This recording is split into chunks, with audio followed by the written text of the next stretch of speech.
Bem, galera, beleza? Vamos de novo de filosofia, continuar o assunto que a gente tem falado desde a semana passada, que é a busca da verdade, que nós começamos com os filósofos pré-socráticos, né? E aí a gente falou principalmente de três personagens. O primeiro, que seria de onde começa a origem das primeiras escolas pré-socráticas, a escola jônica, que seria o Tales de Mileto. E depois falamos também de dois personagens que vão disputar, né, esse fluxo do pensamento pré-socrático, que é o Heráclito de Éfeso e o Parmênides de Eleia. Bem, esses dois filósofos, na verdade, os pré-socráticos, eles são conhecidos como os filósofos naturalistas, até porque eles estão preocupados com a questão, nesse período aí do cosmos, né, da cosmogonia, né, o sentido da origem de tudo. Aí a gente falou de Tales, fala da água, o outro fala do movimento, né, o outro fala do ser. Então eles tinham, né, todos eles tinham o que a gente chamava de arqué, né, um elemento que seria de onde flui todos os outros elementos do universo. E a gente falou até na própria aula que a grande passagem para o período dos filósofos socráticos, né, da filosofia antiga, que aí você vai para Sócrates, vai para Platão, Aristóteles e outras escolas que surgirão pós Aristóteles, é a gente entender que essa filosofia ela começa a se transformar na filosofia mais antropológica, né, uma filosofia antropocêntrica em que o homem, né, ele vai ser, né, na verdade, a preocupação dessa filosofia agora é com esse ser humano, com a forma de pensar desse ser humano. Bem, em cima disso, a gente vai ter também um grupo, né, que hoje ele é até valorizado na filosofia, mas durante muito tempo, na verdade, tinha uma imagem negativa, até por uma coisa, lembrando como que a sociedade grega vivia. A sociedade grega um cidadão, na verdade, era aquele que não trabalhava, era aquele que tinha tempo para discutir política, discutir ideias, enquanto tinha alguém que trabalhava para ele. Normalmente eram senhores de terras, né, principalmente na cidade de Atenas, onde havia uma certa democracia limitada, mas havia, né, desses grupos principais atenienses cidadãos, né, as mulheres não estão incluídas aí, os escravos, nem os estrangeiros, mas só os atenienses mesmo, que eram cidadãos.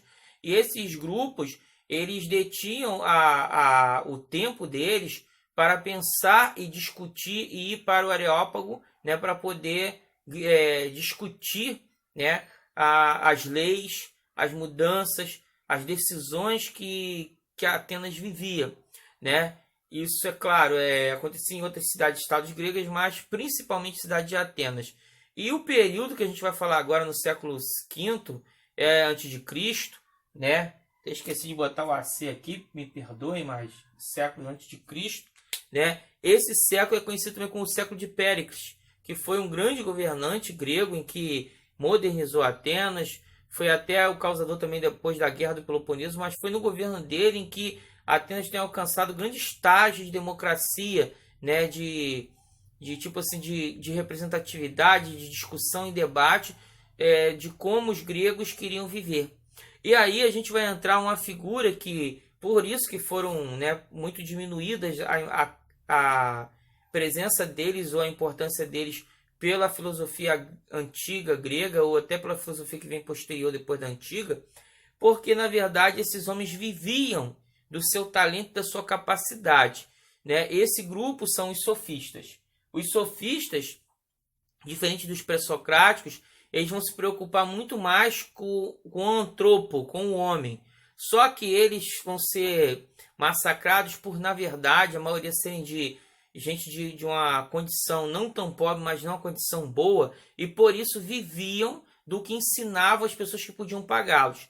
Não existia o ensino como existe hoje, o cara estudar e fazer uma faculdade, então as pessoas pagavam a esses professores para que eles ensinassem a arte e a técnica que eles tinham, que era a arte de argumentar, né? A arte de persuadir, a arte, né, da retórica, de falar. E aí a importância, principalmente para aqueles que tinham a dificuldade ou precisavam aprender a falar em público para aqueles grupos e entrar nos debates com força de persuasão, de comprovar o que pensava a sua tese. Esses homens vão ter muita, né, importância para quê?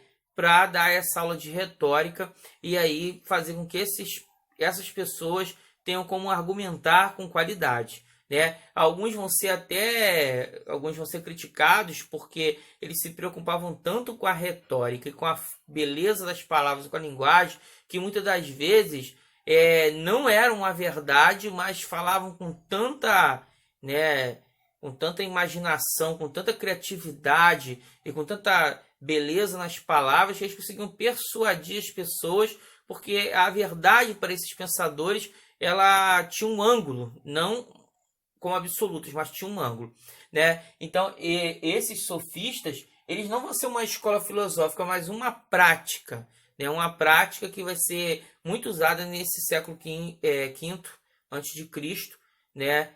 Na Atenas de Péricles. Por quê? É o que a gente falou, o uso da democracia, e aí aqueles que podiam pagar, né? O sofista vem do termo que em grego vem de sábio. Então, esse sábio, né, fazia o ensino a esse que precisava aprender a saber falar no meio dessas pessoas.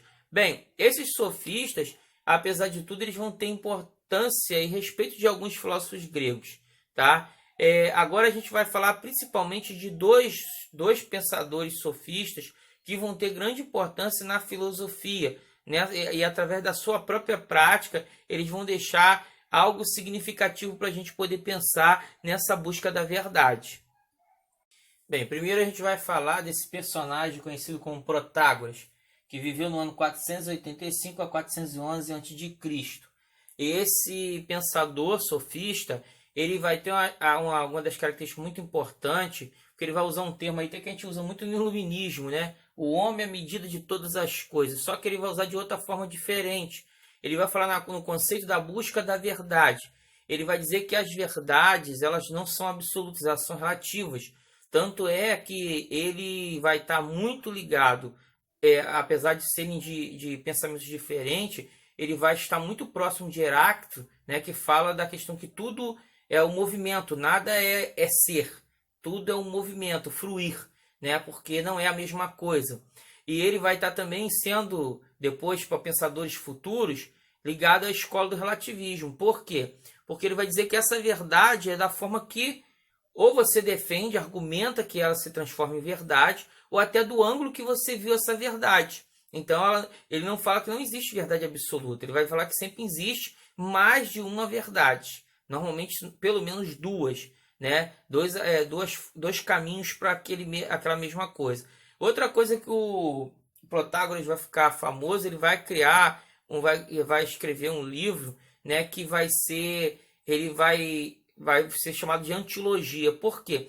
Ele vai falar que toda vez que você ia para argumentar, você tinha que se preparar ao contrário também, como se você fosse o outro lado do debate. Para quê? Para que você estivesse preparado, muito bem preparado, para enfrentar o seu opositor, né? Então, em cima disso, você não estudava só a afirmação que você iria defender, mas também a negação dessa afirmação, para você saber todos os caminhos. Era uma técnica forte de retórica, né, para vencer os grandes debates nas disputas da questão das leis e das questões governamentais. Bem, a gente vai agora entrar no outro pensador, que é o Gorgias. O Gorgias, ele vai falar também de um sentido, parece até Rumi, né, filosofia oriental. O ser não existe, né? Vai ver que todos eles são muito mais ligados a Heráclito, a questão do movimento, porque tudo é muito relativo para eles. Se existisse alguma coisa, não poderíamos conhecê-la. Se a conhecêssemos, não poderíamos comunicá-la aos outros. Então, o Gorgias, ele vai mostrar bem claro que para ele não existe essa questão de verdade absoluta, né? Tanto é que fica famosa a história de uma lenda de que uma vez ele foi, né, alguns dizem até que isso foi verdade, que ele fez em 2 dias. Um dia, ele falando sobre a guerra de Troia, ele acusou Helena de Troia de ser a grande culpada do acontecimento do conflito. E toda a plateia, todas as pessoas que estavam assistindo a sua retórica, saíram dali convencidos que ela era a única culpada pela famosa guerra de Troia. No outro dia, ele fez ao contrário, ele discursou te defendendo ela como ela fosse uma vítima inocente em toda a situação. E, de novo, toda a plateia acabou se convencendo por aquilo que ele falou. Então, eles defendiam essa técnica do convencimento, do argumentativo, lembrando de lógica aristotélica lá das falácias, né? Esse ato, só que aqui não é dizer nem que a forma de enganar, mas muitas vezes acreditar que isso seja uma verdade mesmo, né? Algumas vezes acreditando que seja uma verdade mesmo, porque aqui o Protágoras vai falar o ângulo de que você vê as coisas, né? Então aquilo que você fala ser na tua cabeça que é verdade absoluta. Bem, isso aqui são os sofistas, os principais, né? Há vários outros sofistas, mas a gente falou aqui os dois principais. E agora a gente vai entrar na próxima aula na filosofia socrática, né? Vamos entrar em Sócrates para depois chegarmos a Platão. Beleza? Até a próxima, gente. Fiquem com Deus.